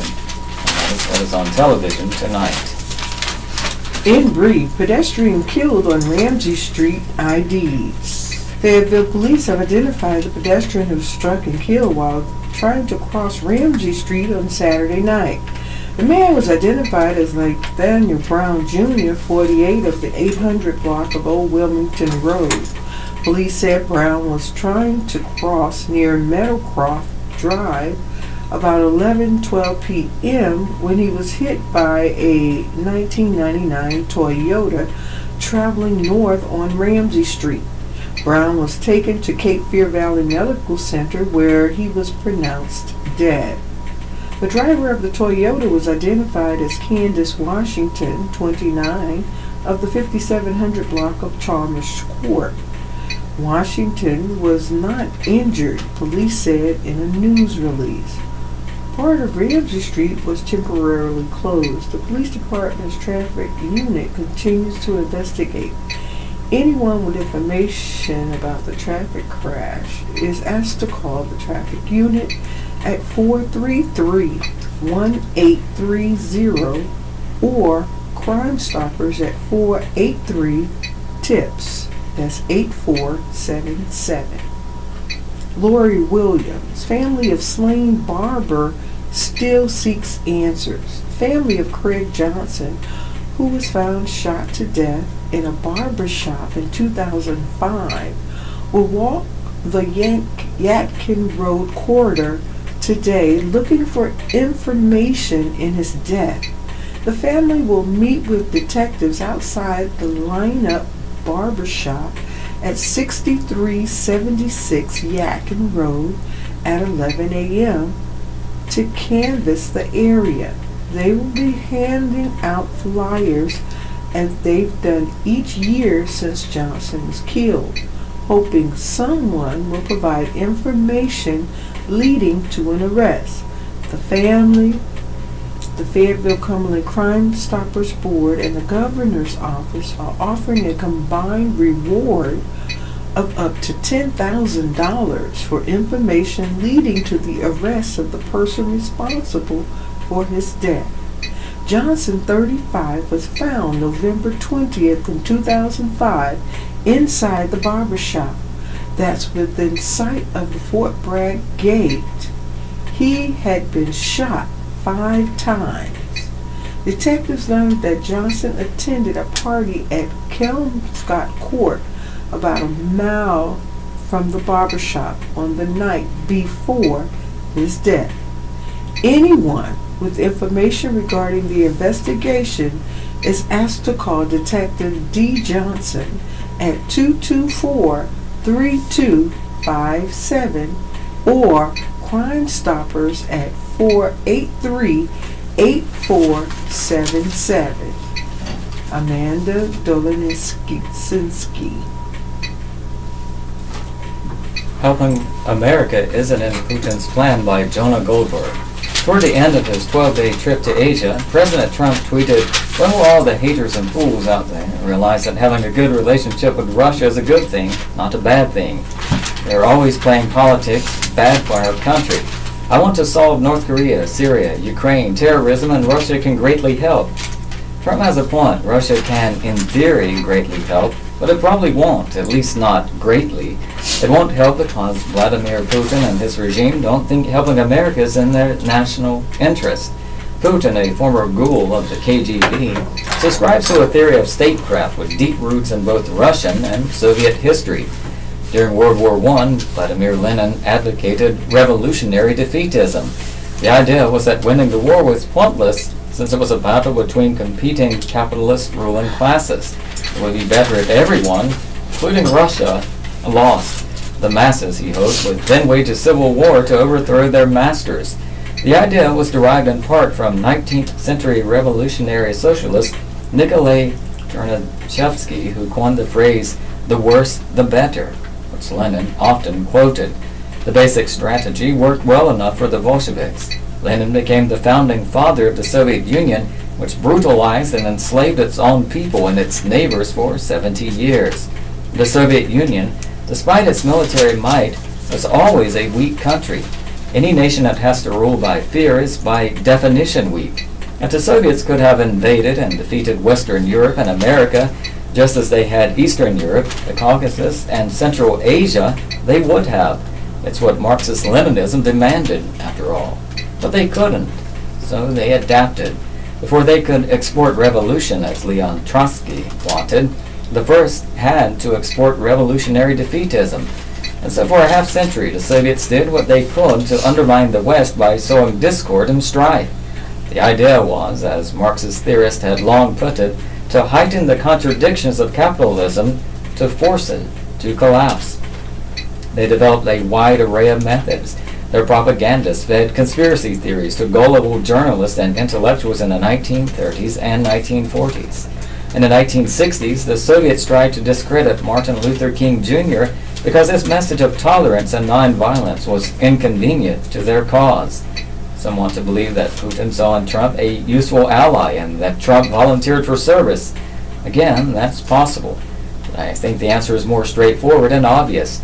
The Russians wanted to cause trouble and wound the presumptive winner, Hillary Clinton. That's why WikiLeaks encouraged Donald Trump Jr. to claim the election was stolen. But then the elder Trump won. Trump believes that every country should follow its own narrow self-interest.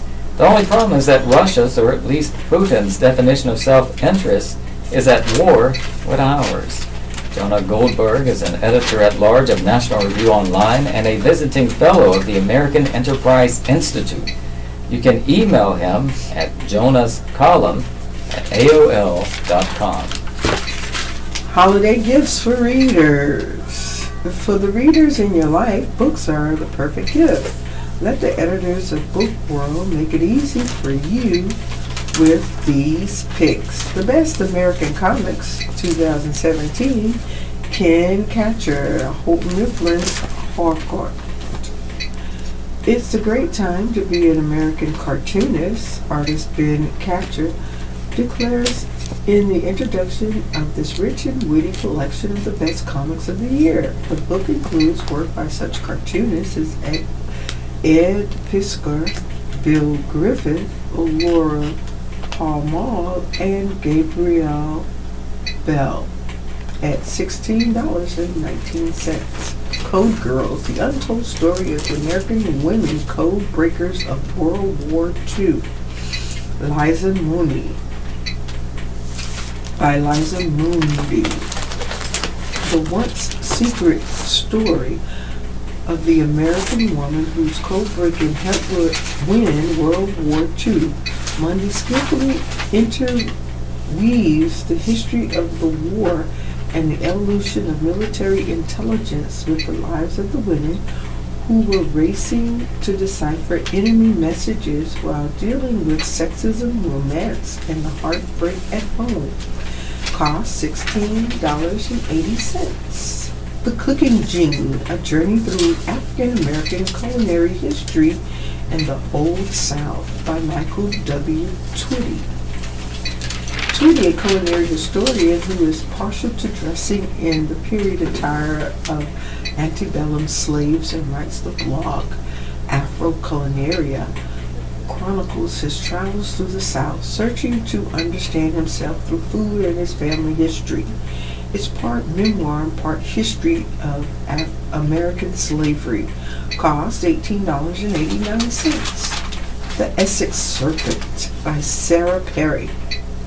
When a wealthy young widow decides to take up paleontology and track down the fabled flying serpent of Essex, she excites fears and passions in a quaint English village.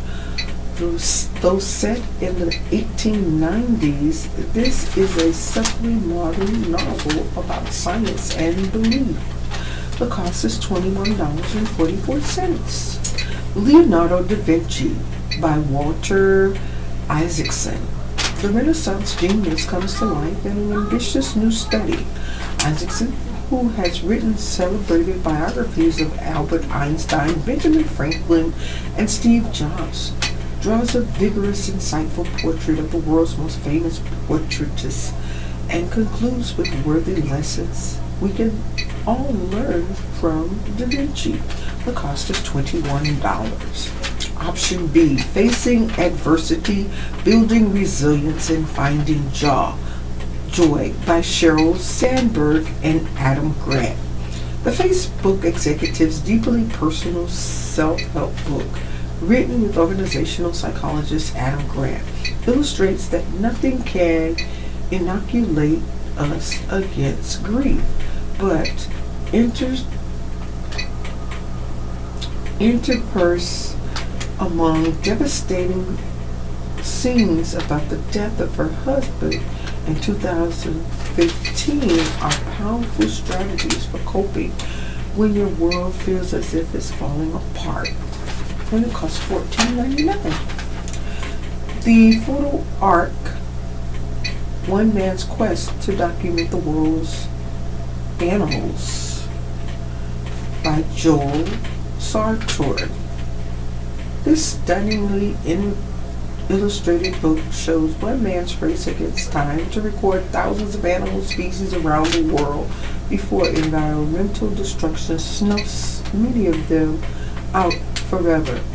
Sartori's arresting photos are accompanied by the world's wildlife writer Douglas Chadwick and a foreword by Harrison Ford. The cost is $23.79. Saints for All Occasions by J. Courtney Sullivan. In this quiet masterpiece, we follow the lives of two Irish sisters who arrive in Boston in the 1950s. One starts a family while the other retreats to a convent, but neither finds what she expects. Sullivan's story draws us into the essential qualities of motherhood and the compensations of faith. The cost is $16.13. The Vietnam War, An Intimate History by Godfrey C. Ward and Ken Burns. This companion to Ken Burns' TV documentary captures the war's ambiguities through the varied experiences of ordinary men and women whose lives were shaped by the conflict.